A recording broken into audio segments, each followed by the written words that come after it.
Yeah. Rock the boat, don't rock the boat, baby. That's Yep. it. Yep. Everybody knows that song. Yes.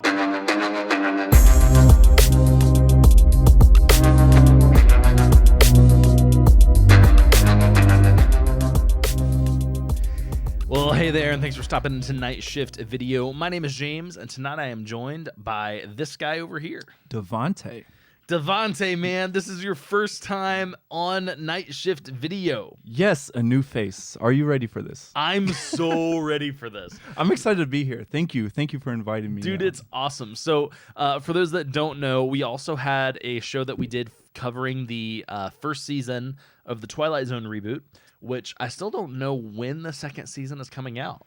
Is there? I haven't heard anything. I haven't heard anything at all. I feel like that was it, and then they're not just coming back. It might be done. So Jordan Peele produced one season of Twilight Zone in 2019, and it was pretty good. Like, I wouldn't say it was terrible. Yeah, I but mean, it doesn't nothing. Seem like Nothing's gonna beat the original. So it's true.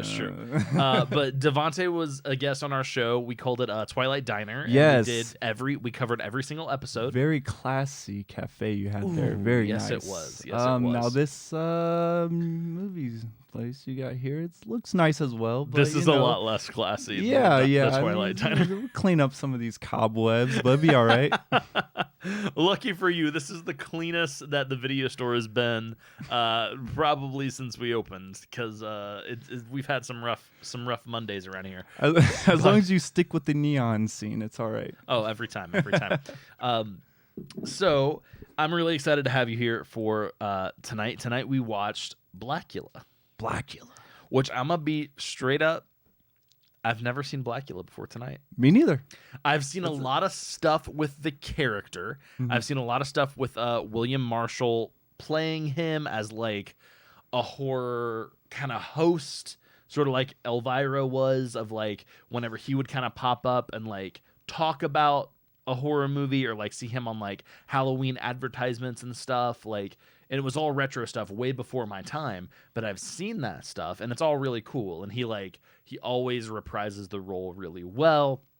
I remember even in like elementary school, like I knew who Blacula was. Yeah, absolutely. And I feel like I didn't hear about at least the word Blacula until middle school, and it was never used in a nice way. And that was before I knew that was a movie. So it was like, oh, yeah, good going, Blacula. I'm like, is that like Black Dracula? It has to be, but what could that mean? Yeah, so this is the first time that I've watched the actual movie. I did know a little bit about it going in because of Horror Noir, yes, oh, that was Shudder, so good. Yeah. Documentary that Shudder, we kind of talked, which kind of inspired this whole theme that I'm doing for the next 3 or 4 weeks of like that could be a podcast on its own for sure. It really could. It really could. Absolutely. So we're just doing for the last 3 or 4 weeks of movies. We're doing Black culture in horror movies.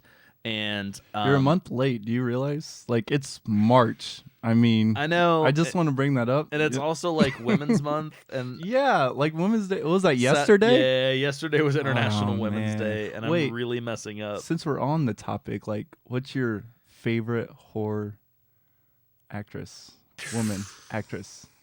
Ooh, I feel like some good ones. I feel like I know the answer, but there's some good ones. I mean, if you have to choose 2, that's fine. But let's just a little shout out for the. I mean, I'm actually gonna name 3 real quick. All right. The first is gonna be obviously Jamie Lee Curtis. Oh, yeah. I mean, absolutely. Halloween, and then Prom Night, and then The Fog from John Carpenter is also one of my favorites. It's actually right here. Woo. And in April, I believe, I can't remember the exact date. I think it's off the top of my head, I'm saying April 24th. I can't remember exactly. The date that movie takes place, I watch it every year. I'll be looking it up and watching it. I might have to rent that after the episode here. Oh, yeah, dude, let me rent The Fog that. is good. The Fog is good. Actually, last year, 2 years ago for my birthday, I did a double feature of The Fog and then John Carpenter's Body Bags, which was his kind of like Tales from the Crypt anthology movie.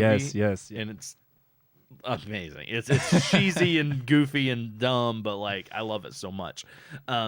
Anyway, so Jamie Lee Curtis is number 1. Number 2, I'm gonna say Barbara Crampton, which she was in Reanimator, Castle Freak, kind of that whole crew, and she's great.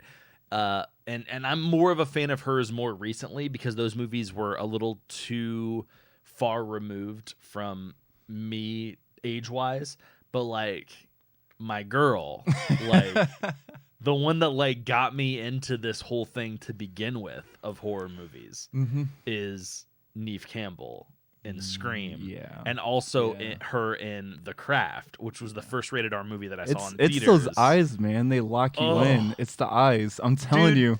I haven't had the chance to meet her, but like she does like the horror convention circuit quite a bit, and like she just seems amazing. Like she's just so chill about the whole thing, and like people just seem to have a great time whenever they meet her. So like those are like my 3 like women horror icons. Man, that's good. Were any of those who you thought it was? No, I thought you were gonna go with Nancy, like classic. Oh, I love Langenkamp too, because I love Nightmare on Elm Street so much. It's tough. She's BA, man. She was BA in that. She comes back for the 3rd, and she's BA there too. Man. Oh yeah, I'm with you. There's so many though. How can you choose even one? I know. Awesome. Okay, so we watched Blacula. Blacula is a 1972 American horror film directed by William Crane. It stars William Marshall.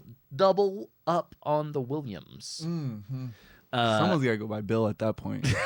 That had to be confusing, right? In the title role, it is about an 18th century African prince who is turned into a vampire and later locked into a coffin by Count Dracula in the Count's castle in Transylvania in the year 1780.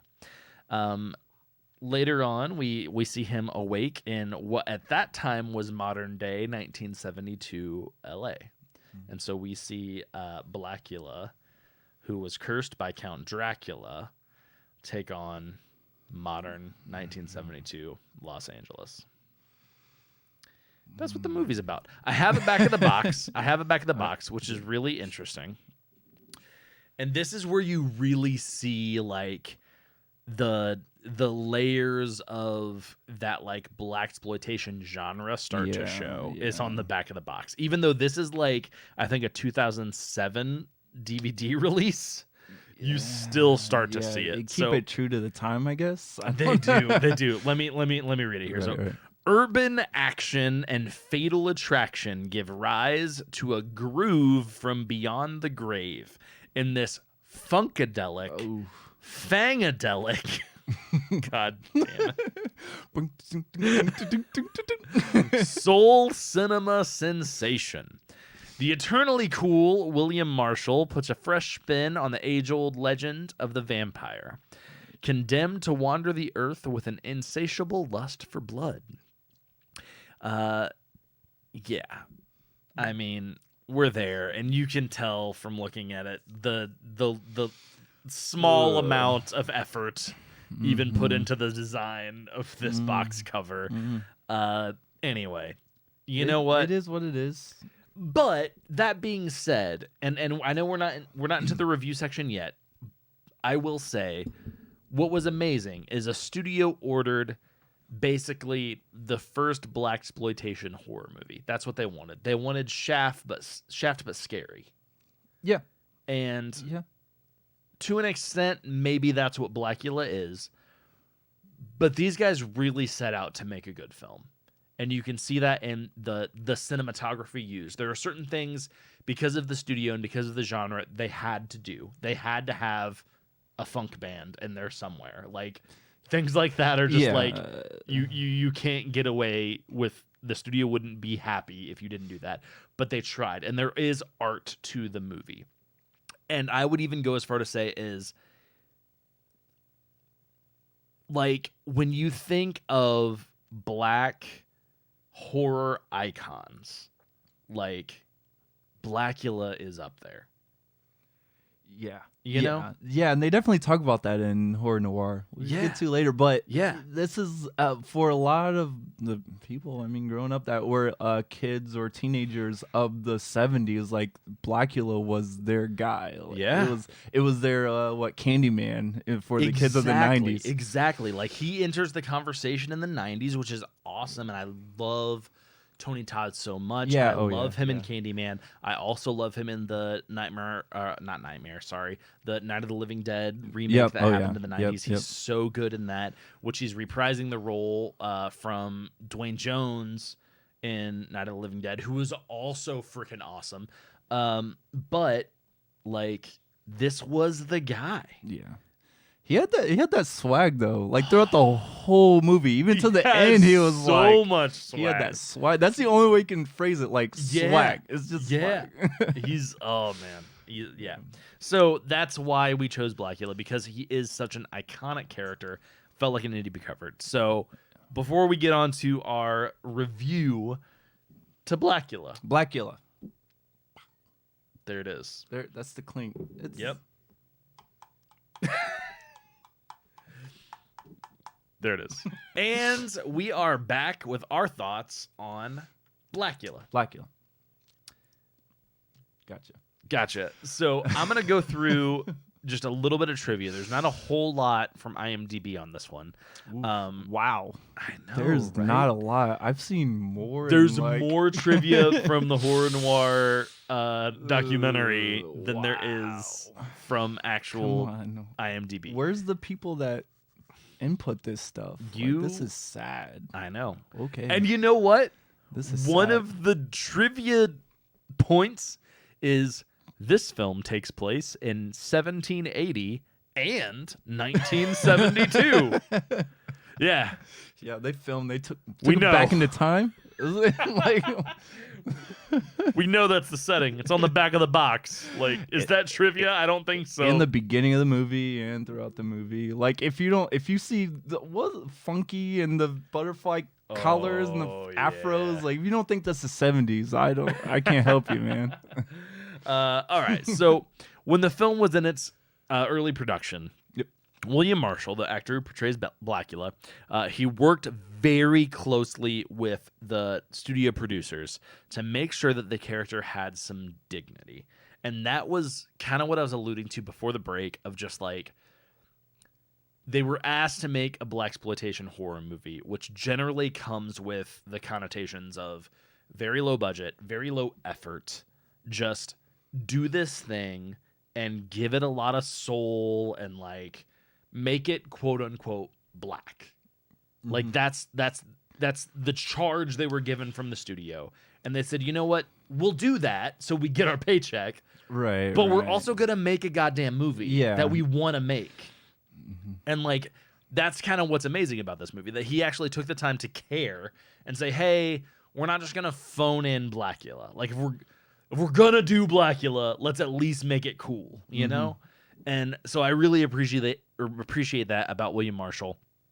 And so he kind of came up with the idea. The character's original name was Andrew Brown. Andrew Brown. Nice. And he was just an American who became a vampire, and now he's Blacula. That's not as fun. And so William Marshall came up with the whole idea of like the character's an African prince, and like he, went to Europe to like make this plea to Count Dracula to like end the slave trade and all of that stuff, all from William Marshall's head. Like he created that part of the character, which is super cool. Yeah, and give the movie character. Gave the movie just flavor. Even like, to the name Blacula, like you say that, you're like, this is a dope movie immediately. Yes. Come on. And so they changed the name from Andrew Brown, and we got Blacula, and we got... They're like, oh, wait, it could be Andrew Blackstone, but we're going to go with Brown. Brown. It's The Office Diversity Day. Mr. Brown. Oh, I get it. I'm not going to call you that. Well, you should, because that's my name. So, that's where we're at. And then... another little tidbit, the Hughes Corporation. Yes. Oh my gosh. Which is, if you didn't know, they're best known for the 1974 hit. So they were totally undiscovered. This is 2 years before their big hit, which is Rock the Boat. Yeah. Rock the boat, don't rock the boat, baby.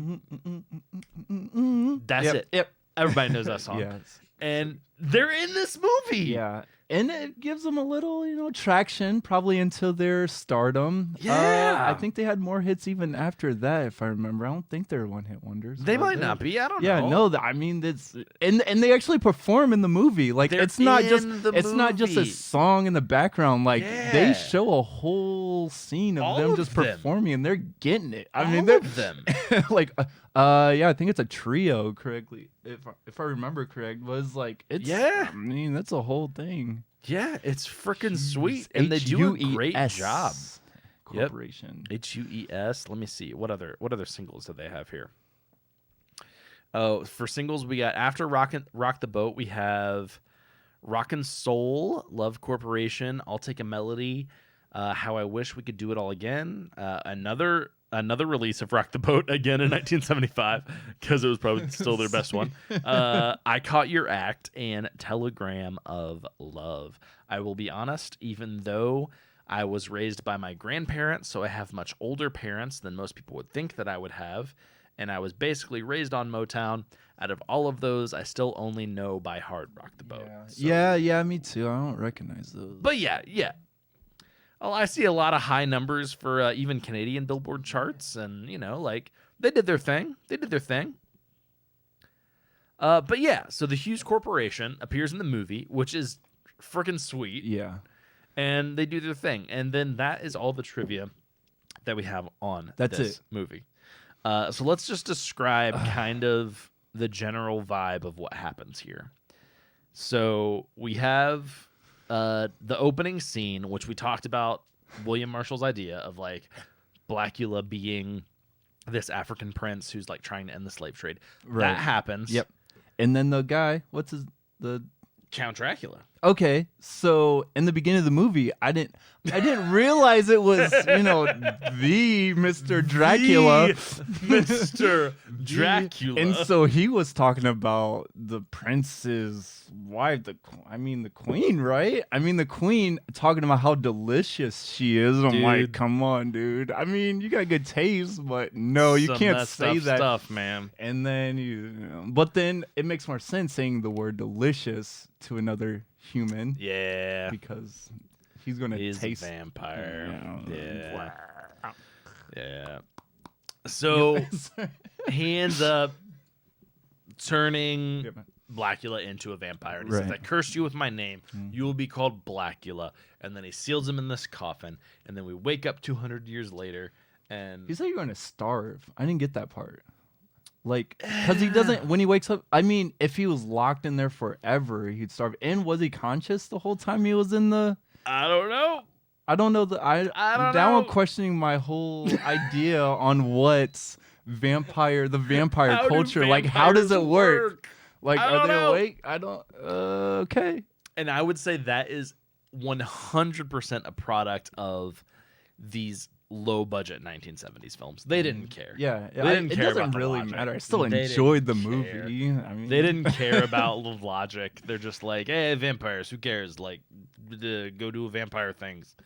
And so he wakes up in a coffin, and he's awoken because he was put in this house, this super old house, that was purchased by a interracial gay couple. Hold on. We got to rewind here because they were in Transylvania, and then I don't know how it got shipped to California. I don't know how he got shipped. I'm not trying to roast the movie or anything. I'm just that part confuses me. I was like, how did this happen? And then there's subways, and I got confused. I don't know how he got shipped, and it did look like there were underground subways, which I don't live in LA. I lived in Long Beach when I was a baby, but like I didn't think there were underground trains. Maybe there are. I have friends who live in California that listen. If you know, do you have like New York style like subway entrances? Because those are in this movie. Like, Yeah, it looks straight a up lot. like New York. I mean, to the end. It's everywhere. So if they don't, that's embarrassing. I'm confused, at least. Like,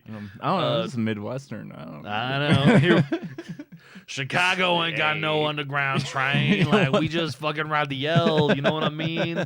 And we only do that when we go to Chicago, which is like twice a year, to get our Portillo's and our Illuminati's pizza and watch a Cubs game. Okay? Yeah, Like, definitely Cubs. Not that Southern White Sox stuff, okay?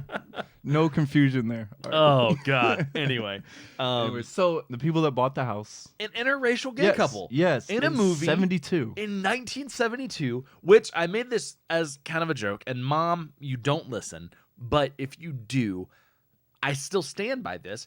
In 1972, my mother was obviously around and like was an adult, because like I said before, I was actually raised by my grandparents, who I consider to be my parents. It's a very complicated thing. I was adopted. Get over it.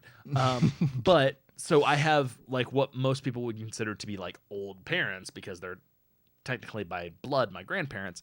And I would say in 1972, my mother may not even have known that gay men actually existed. Existed.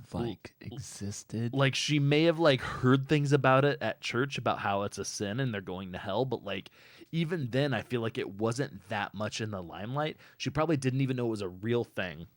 And here we are in 1972 with not just a gay couple, but an interracial gay couple, which I also remember. That is not allowed. God, I feel bad because, like, Mom, if you're listening, like, you're probably like so embarrassed right now. But I also remember a moment in my life in the mid 90s whenever Sean from Boy Meets World started dating a black girl, and my mom was like, "Oh, that's too bad." And I'm like, "What? Why?" Oh my, yeah, that's not but the same in the same I won't try to one up you here, but a little like when I watched that 70s show way younger than I should have.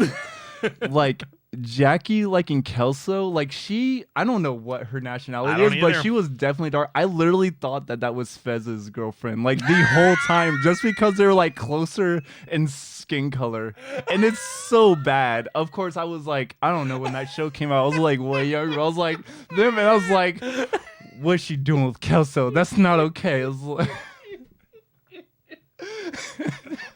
Anyway, so I'm just saying, like, they are pushing the envelope for 1972. You know what I mean? Like, right, no. That's a big deal. Yeah, I mean, I didn't even realize. If you didn't say anything when we were watching the movie, I just thought they were roommates in this mansion. Honestly, like, there was nothing romantic about the two. Like, true. they It's didn't not like show it shows anything. them, like, making out No, or anything. I mean, they signed the deed together, so I guess that makes them a thing. But man, they could have been roommates. I mean, also, it was the 70s, so there's tons of other stereotypes going on here. Right.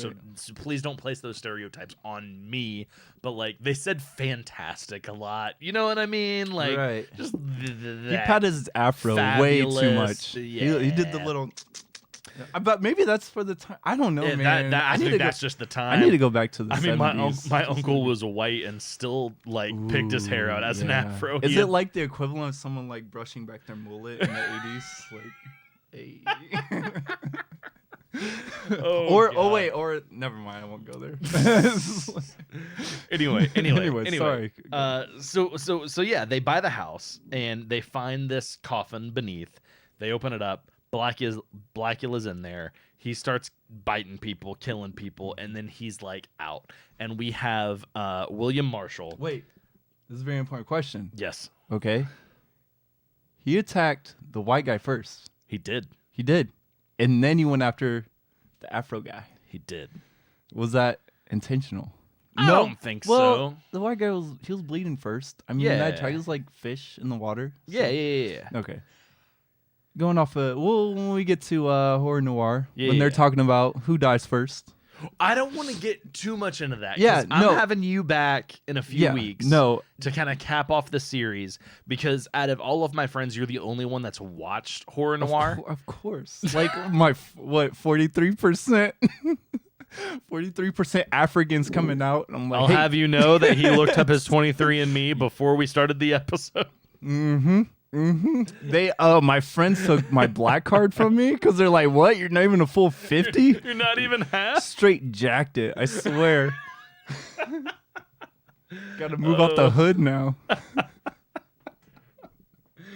Anyways, go ahead. I mean, I'm white, but does that mean you're not invited to the barbecue? Is that what that means? I mean, I'm not hosting the barbecue, if that's what you mean. I'm not the cool uncle at the barbecue. I'm just a weird guy at the... All right. Anyways, drinks all your beer from the cooler. Probably have a mullet by then. No, man, I'm pretty sure that's me. Like, everybody's like, how the fuck this guy get here? Like, hey. so anyways, okay. For those that don't know, this is just a funny anecdote. You live on a very interesting street in our city.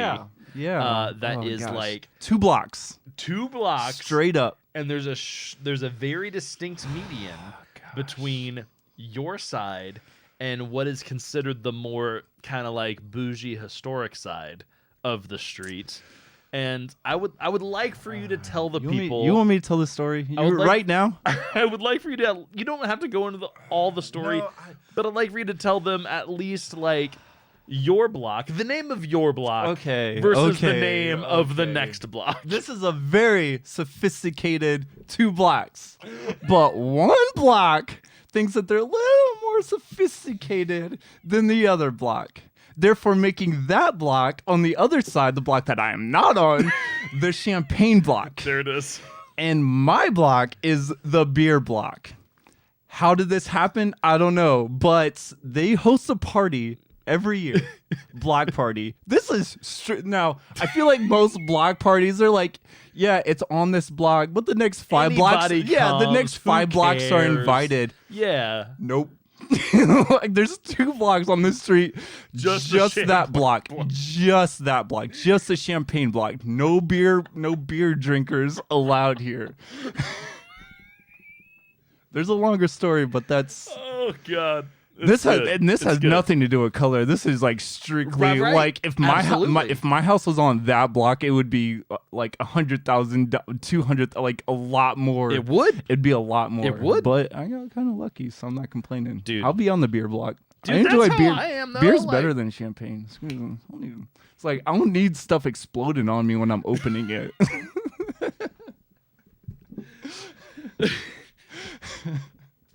Okay, so we get the whole movie of Blacula kind of doing his kind of vengeance of the night kind of vibe, and he's Batman for a while, and like just feeding and becoming he's a vampire, and then he comes across this woman who looks just like. In fact, I think it was the same person. Oh my goodness! Who would have thought? So he comes across this woman who is. Looks exactly like his wife from 1780, I believe was the year. 1770. What? Nope. 1780. I was right the first time. Okay. Yeah. And he goes into that very same vampire Dracula storyline we've seen play out 100,000,000 times of you are my betrothed reincarnate. And I must pledge my life to you, yada, yada, yada. And we spend a good portion of the movie with him kind of, at first kind of creeping her out, and then like slowly kind of earning her trust. Now, can we go back? Can we go back to the chase scene? Wherever you want. just to the chase scene when she all of a sudden got this weird feeling that someone she was thinks following he's her. Like attacking. Yeah, and like she kind of takes off. And then he like puts his hands on her, and then she's like, okay, I'm gonna chase, and runs. Okay, she goes all through town and goes up and down the stairs in the subway. These stairs that we don't know why they exist. Maybe they're real. Yeah, I don't know. Maybe they're real. I don't know. Caleb and Bree from Horror Soup. Is there an underground train? I never thought there was. I thought everything was above ground on the West Coast. I might be wrong. I don't know. Help me, man. So she drops her purse. Okay, so she drops her purse. Now, I personally felt like she had time to go back and grab it and then run again. And I feel like if anybody, I don't even care, like women, men, like if anybody's running from someone and you drop something that has your ID, that has your address on it, and there's someone chasing you, and They like coming later, after like, you. They know You where can't let them live. have Like, that. Oh my gosh! I was cannot like, let go them back. have that. Now it helped the story because he ended up being he ended up being a gentleman. He comes back towards and the he's so end, but, dashing. Like, this is just an awareness. Like, if you drop your purse, your man wallet, your whatever you want to call it, go back and get it if it has your ID and your address. Like, they're gonna hunt you down. They know where you live, and then she had their key hidden in the compartment right on her floor, like across the. Something about that. I don't know. I don't watch a lot of 70s movies, to be honest. But like that, like, kind of makes you double think, though, right? Because it's like, I mean, I don't even live in that bad of a neighborhood, but I live in the sketchy enough of a neighborhood that I'm like, there's no key hidden outside my house. Yeah, you like it can't, goes back to us whenever. They found it in the rock. Yeah, and they're like, oh, the fake rock, and he's like, his quote in Winston Duke's quote in that film is, "What kind of white shit?" And I'm like, I was about to, yeah. Like when I saw, it, I was like, yeah. And I'm like, yeah, like. But it's not really white. It's like the neighborhood. It's just the neighborhood. It's just the neighborhood. Because I gosh. live in a neighborhood where, like, I don't keep a key outside my fucking house. Like, no. Like, my auntie got it down the block. It's not my auntie, but it's my sister-in-law. Someone got it down the block. Exactly. She lives like 2 blocks down, and she's got our spare key. There it is. I told you, man. Someone's got it. Somebody's got it within 5 blocks. You're right. And so, like, moments like that in these movies that I'm like, are you in the hood? Like, if you were, you wouldn't keep a key to your house outside of your house. That's a terrible idea. Why do we do that? Like, oh, man. So go on. Yeah. So he kind of seduces her, serenades her. He lays on the charm. They end up doing that game. Spitting that game, and he's got so much game. He does, dude. Oh, that mustache, man. That's like Blacula. Like, you gotta have that mustache. Yeah, you gotta have it. You gotta have it.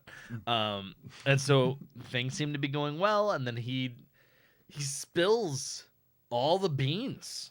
He straight up tells her, I'm from 1780, and like, you look like my wife, and I'm a vampire, and Dracula bit me. And she's like, Dracula's just like a story. And he's like, nah, it's all real. As they say, love is blind. You just he just like lays it all out, and I'm like, whoa, bro, like, yeah, but.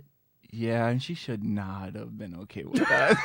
She should not have. She was like, "Oh, moment, that's cool. I'm in love now." Like, either you're telling the truth, or you're crazy, or you're fucking nuts. It's like I'm out. It's like she forgot that he was chasing him or chasing her. But that's like that's also like the Dracula thing, though. Like the thrall. Like, you're like in my thrall, and like, I give you that look, and you're like, ooh, and you just kind of melt into it, and you're like, this doesn't make sense, but I don't care because it feels good. Like, you know what I mean?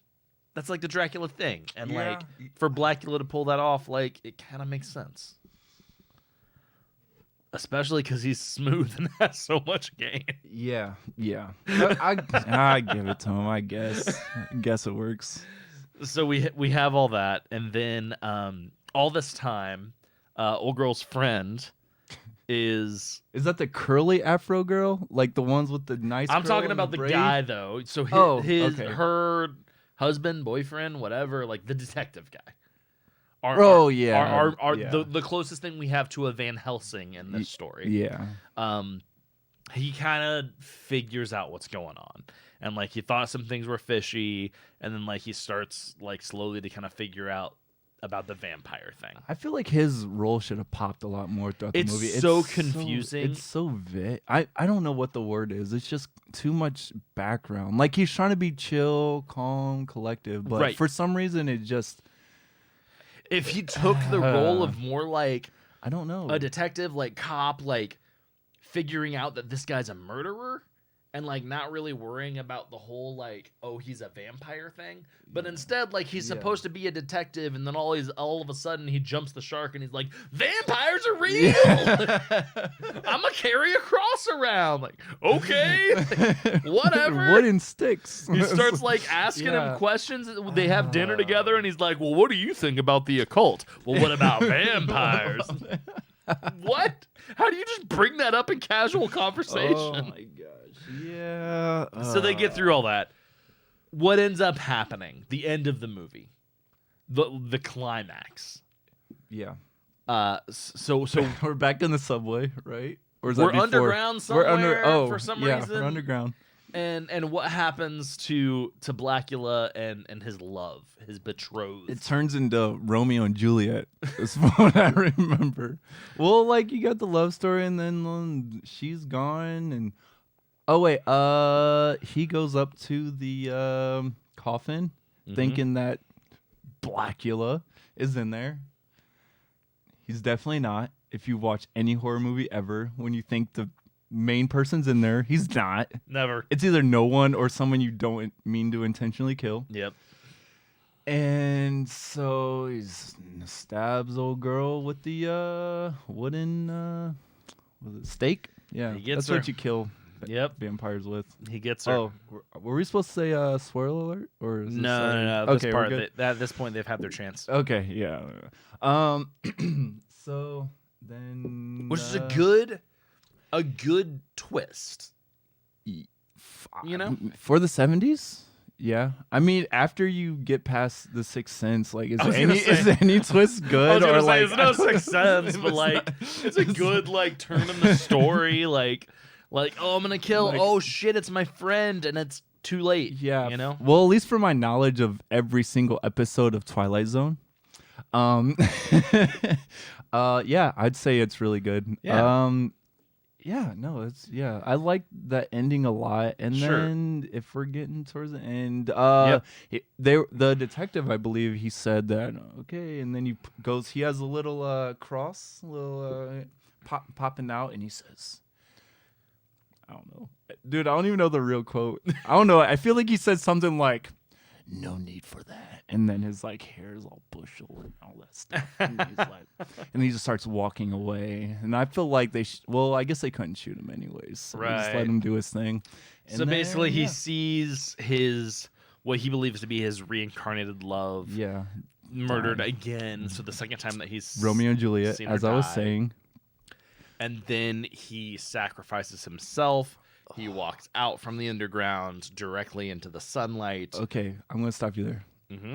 One of my worst visual things to look at. One of the worst thing, the thing that like drives me crazy. I was watching like this doctor show or like hospital show or something, and there's like infected wounds, and it's like big red like things in there. And to like clean it, they'd put maggots on it. Oh. If you want to talk about horror, that is the most disgusting thing I like. Oh my gosh, I cannot. My nose, like, oh, it's so gross. So, the thought of maggots ever since seeing that.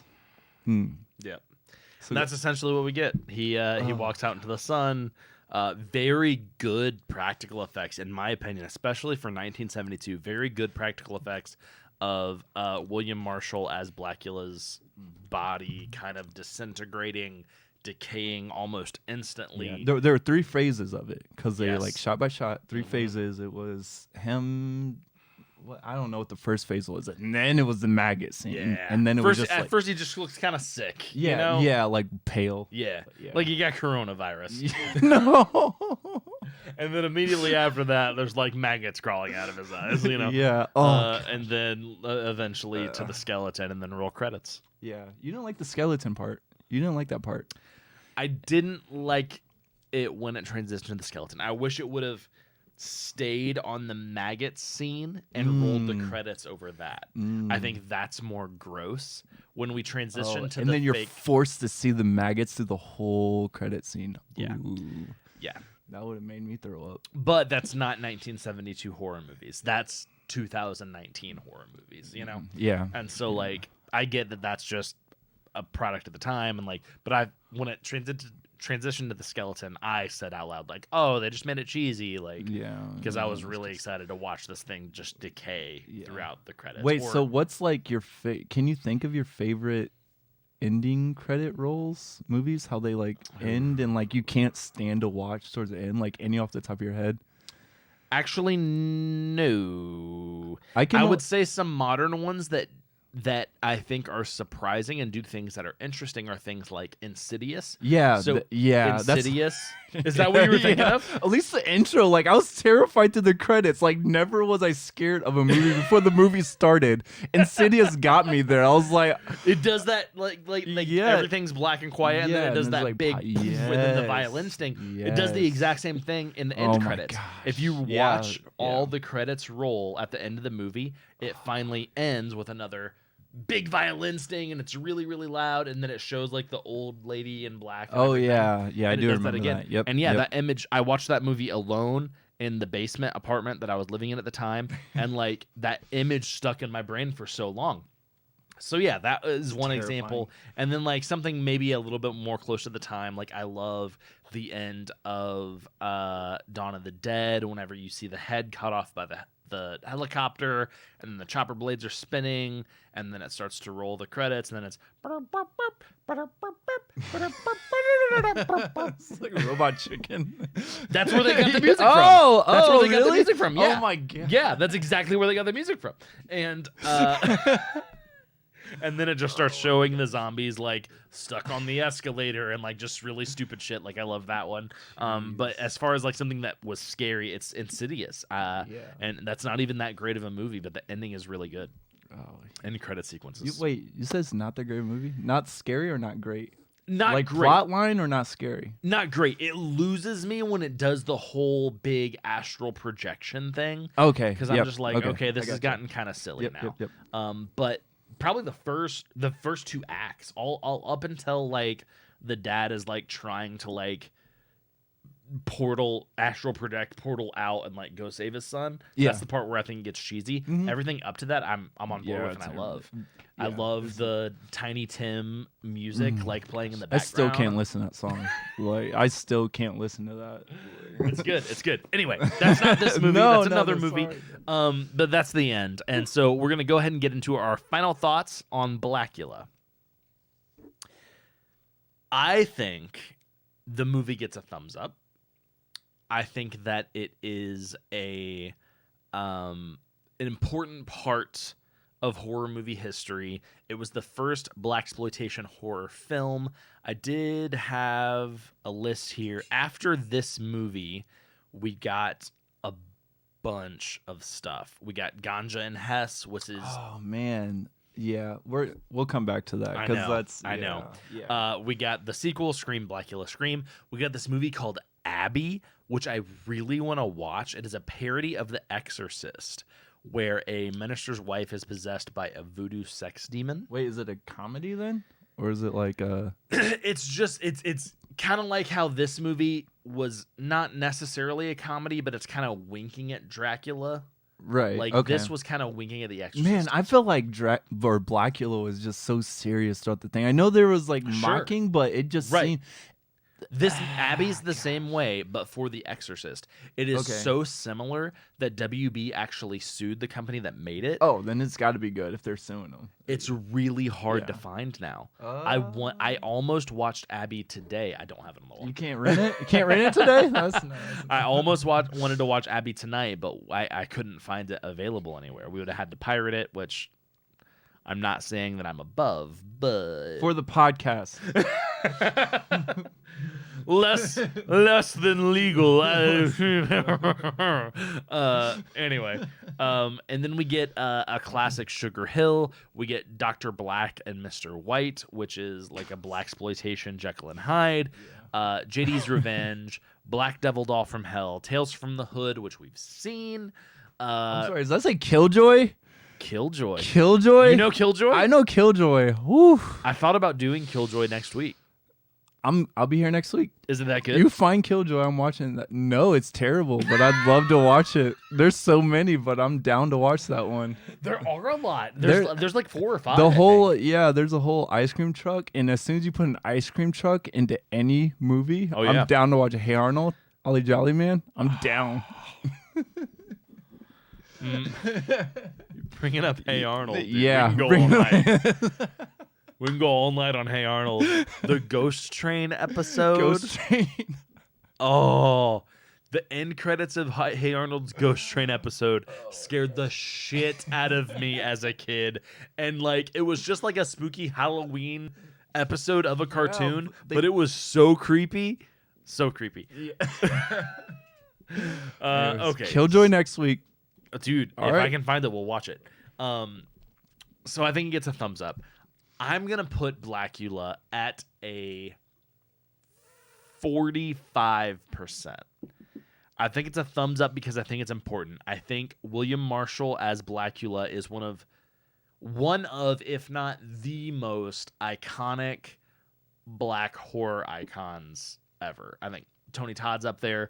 I think Dwayne Jones is up there. But this is a character was so big, and I think that he was like, if there's like the white girl equivalent of Blacula is Elvira. Oh yeah. You know what I mean? Right. Like he's that iconic. Yeah.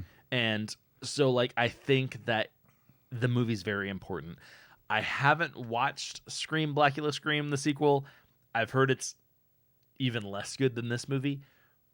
I give it a 45% because as a movie, it's not groundbreaking. Right. It's not amazing. Man, that's how I feel about all 70s movies. Like, it sounds bad, but like I feel like I watched movies from like literally silent films all the way to, today, and like 80s movies get better, but in 60s I think they're fantastic, 50s fantastic. It's like something about, I mean, even when you talk about a great movie like the Chainsaw Massacre, which was 70s, early 70s, yep, and it's still like has that 70s thing to it, and I know.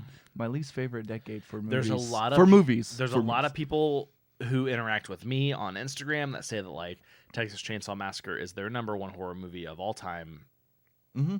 Full stop. No, I agree. And like with that. I get it, but like 70s filmmaking is tough, and like John Carpenter really was ahead of the curve with Halloween in 1978 or 9. I guess Star Wars is 77 as well. That's also true. I mean, there's obviously that's also true. Everything else. But this movie has some of the things. I don't know how much you've watched of like Italian horror, especially 70s, 80s Italian horror, which we just finished last month. But this movie has some of those cheesy moments, the really overly dramatic soap opera zoom in, the just the little things like that, it's like artistic taste. I guess. But then on top of right. But on top of that, this movie is doing some really interesting things. The fact that there's not only so many great people of color characters portrayed in this movie, but also LGBTQ with the gay couple in the beginning. Like, I think that's really important and special for diversity in movies in general, and especially seeing something like that happen in a 1972 movie. I think it was a very brave and bold choice. I think it was a very intentional choice, and I applaud them for that. I think this movie is an important movie. I think Blacula is an important character, but it's not the funnest watch. We had a decent amount of fun with this movie. Yeah, I did. Yeah. Yep. Decent amount of fun with this movie, but it gets a 45% out of 100 for me because there are plenty of other things that I would probably recommend before Blacula. Yeah. Yeah. And for me, the Blacula character, he carries himself really well throughout the movie, and I completely understand why people idolize his character and how he portrayed it, as well as all the other ones. He is the horror Lando. Yeah. 100%. Yeah. Like, cool 70s black guy. Like, he was suave. Yeah. He was awesome. Obviously the villain, but he was still the guy. The guy. So I mean, in that, I definitely understand why people hold this movie, or at least older people that grew up watching this movie hold it closer to their heart watching it when it came out. And so, yeah, I mean, watching it here in 2020, I mean, it's, yeah, I don't, it's good.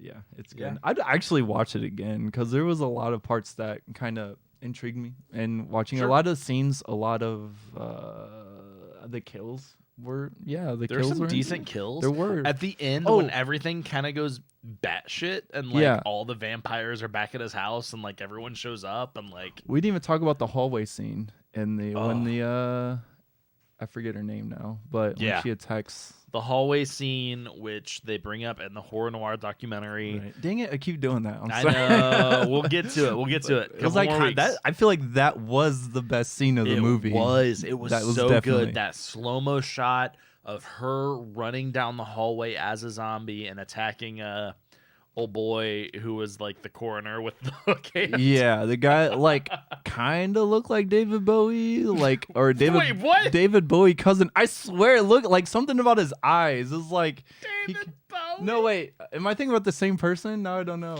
David Bowie's like Ziggy Stardust. Like yeah. No, I'm talking about that. I'm talking about the actor. No, wait. Was it the round-headed dude that was in the? What movie was he in? Hold on. Quit laughing at me. Help me out here. I don't think you look like David No, Bowie. hold on. There was another guy. Oh no, I know what you're talking about. So the actor, that got attacked. Yes. He was in a movie later.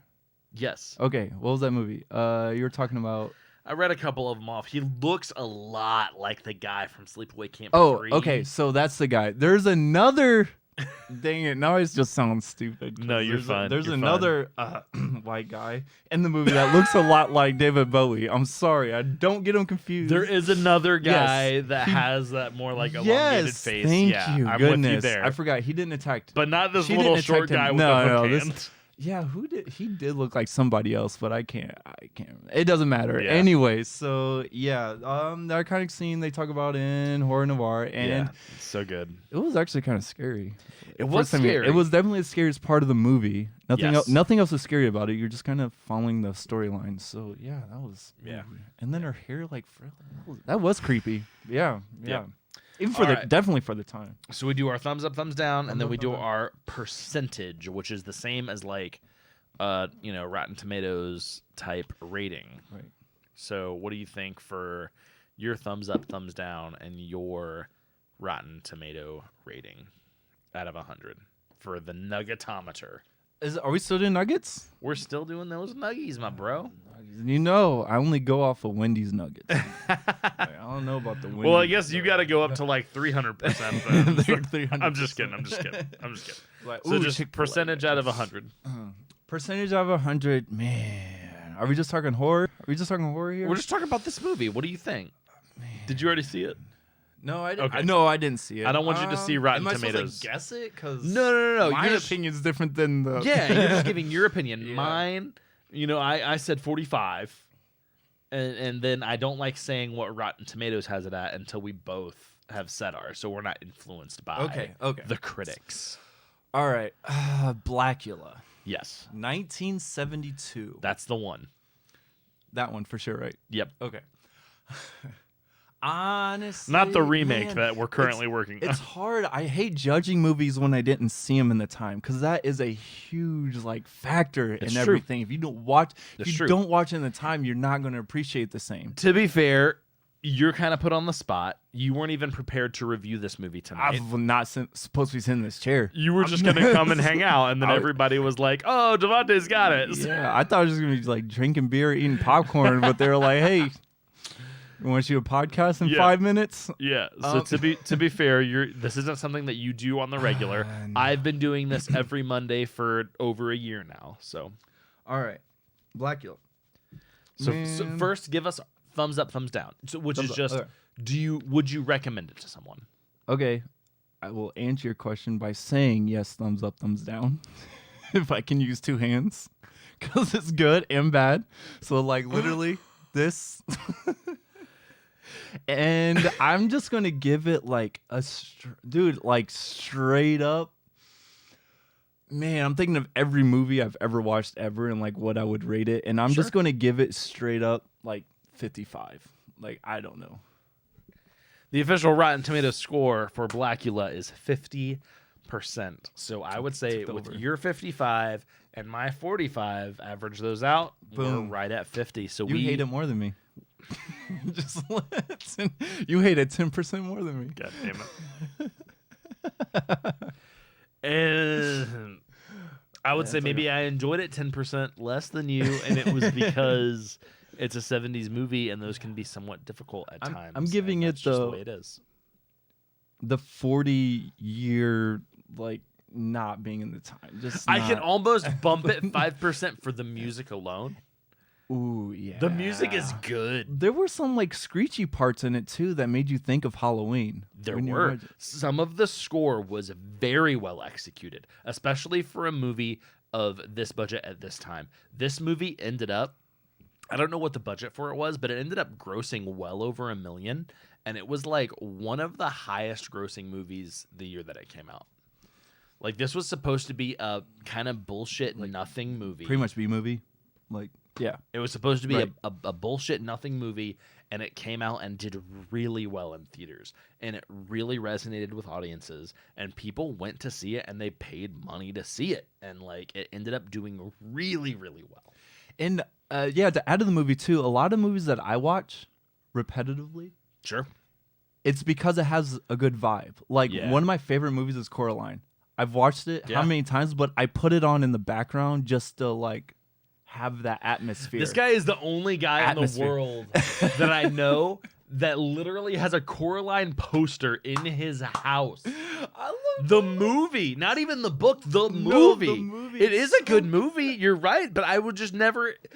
If I'm shopping for movie posters, that's nowhere on my list. And you have it framed in your home. Oh my gosh. It's so... I love it. It's good. It's good. I'm telling you, like, forget the story. It's literally the atmosphere. I'm all about atmosphere when it comes to movies. Sure. And just, like, something that I could put on is feel it. And I feel like a lot of the horror community people, they just, like, they put on Halloween because it has a good atmosphere. It's chill. You know, whatever it is. So that's my, like, ooh, you talk about comfort movies? Yep. Coraline. That's my. That is yours for sure. Yeah, without a doubt. Easily. All right. Well, that about wraps it up for us here tonight on The Night Shift. Once again, you know, Blacula. It is a good movie. It's something that's worth seeing if you've never seen it. But if it's something you've seen before, I wouldn't go out of my way to watch it again. If you remember watching. But if there's like a time period, like I think of movies that are as iconic as this, I think of like yearly watches.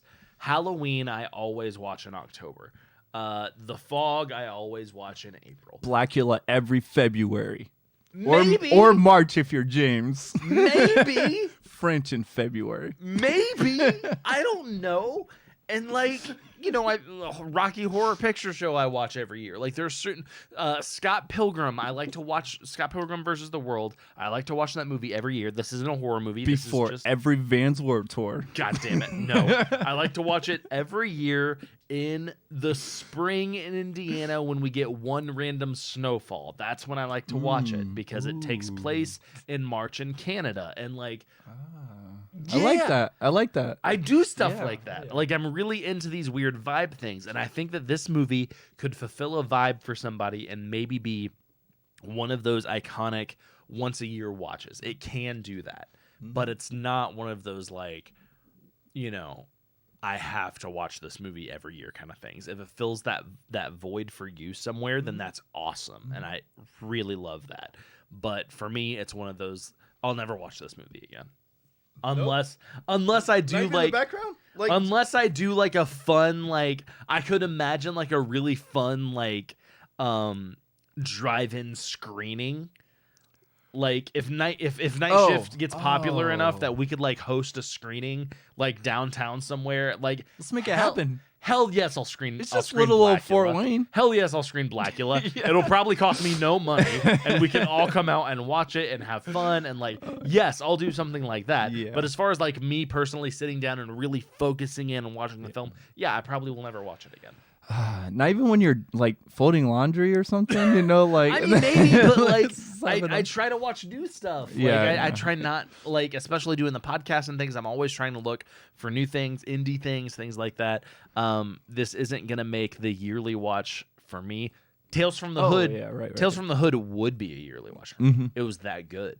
This movie wasn't as good as Tales from the Hood, in my opinion. But maybe that's just me.